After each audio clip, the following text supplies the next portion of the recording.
Hello, algebra students. Welcome to chapter 4-5. And in front of you should be this note template. Hopefully it's on my website. If you don't have it, you can get it there, or you can just write the notes down on your own.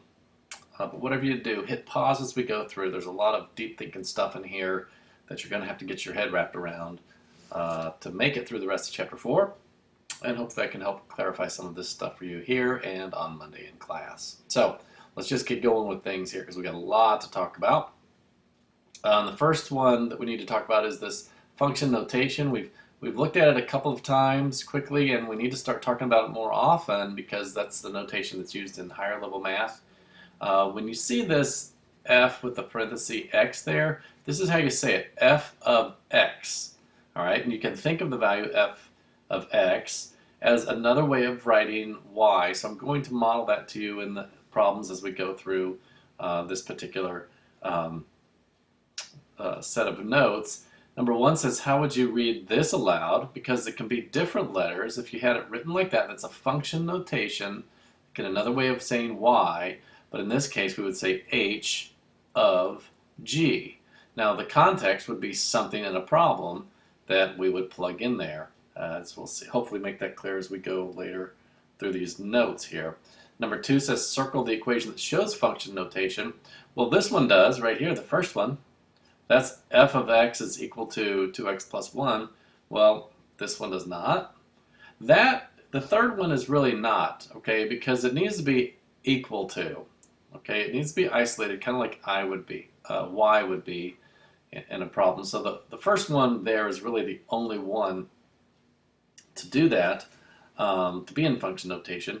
And number three is a context question here, and this is where it becomes important that we can understand what function notation means. I know at this point to you it's probably just confusing and wondering why, but there is a purpose to it that has to do with the applications that we look at. Number three says Carmen wants to buy some peaches. Each peach costs 25 cents. Circle the function that Carmen could use to determine the cost of any number of peaches. So peaches cost 25 cents. She wants to go buy several. She doesn't know how many. So we're trying to determine the function that represents this scenario here. So the first one, well, that's let's see, that would be peaches are a function of cost. So we think about it. Do the number of peaches determine the cost, or is the cost determined by the number of peaches? And hopefully you're thinking that the cost, okay, depends on, remember that language? The number of peaches. The total cost, I guess I should have written total, depends on how many peaches you buy. Okay, so because of that, think of it like this, okay? The total cost, I'm just going to say cost, and that means total, is a function of the number of peaches. Now, recall the activities we did with the iPads earlier this week where you took the pictures, like the mass of leaves on the tree depended on how many had fallen, or those kind of things. It's the same thing here, but we're turning it into a function, a notation that really makes a little more sense to us. So we basically want cost as a function of peaches is equal to. So the first one is not. The peaches aren't dependent on the cost. Okay, the total cost depends on the number of peaches that we buy. Well, the problem with number two is they don't give you the variable as far as how many peaches were purchased, but the third one does. Here it is.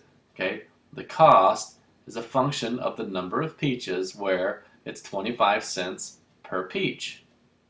That's it. Let me say it again. The cost, see where my mouse is a function of number of peaches where it's 25 cents per peach. So that is the one that shows that situation. That one doesn't there. That's just got a lot of extra stuff we don't need.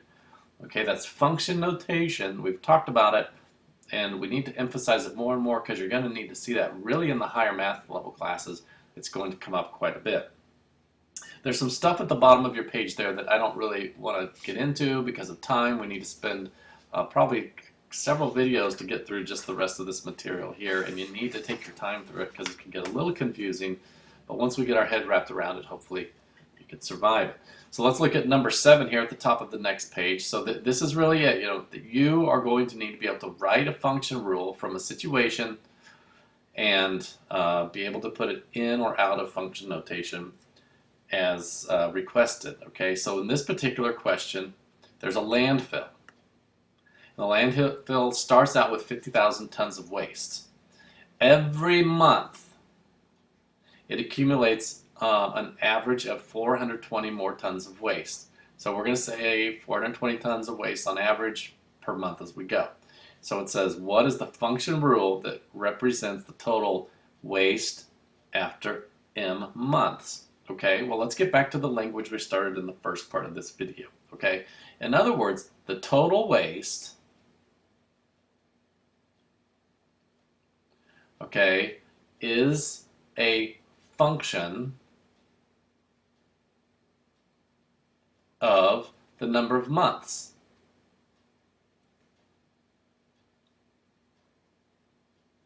In other words, the farther you go along in time, the more the mass of this waste builds. And you can see that right here.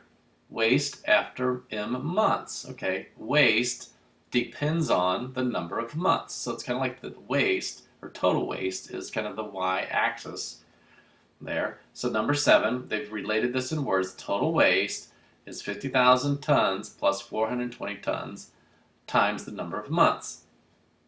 Okay, and so here they've defined the variable that t is the total waste, m is the number of months. So the equation that shows that would be t, total waste, equals 50,000 plus 420 times, what was the variable for months? M, it's right there.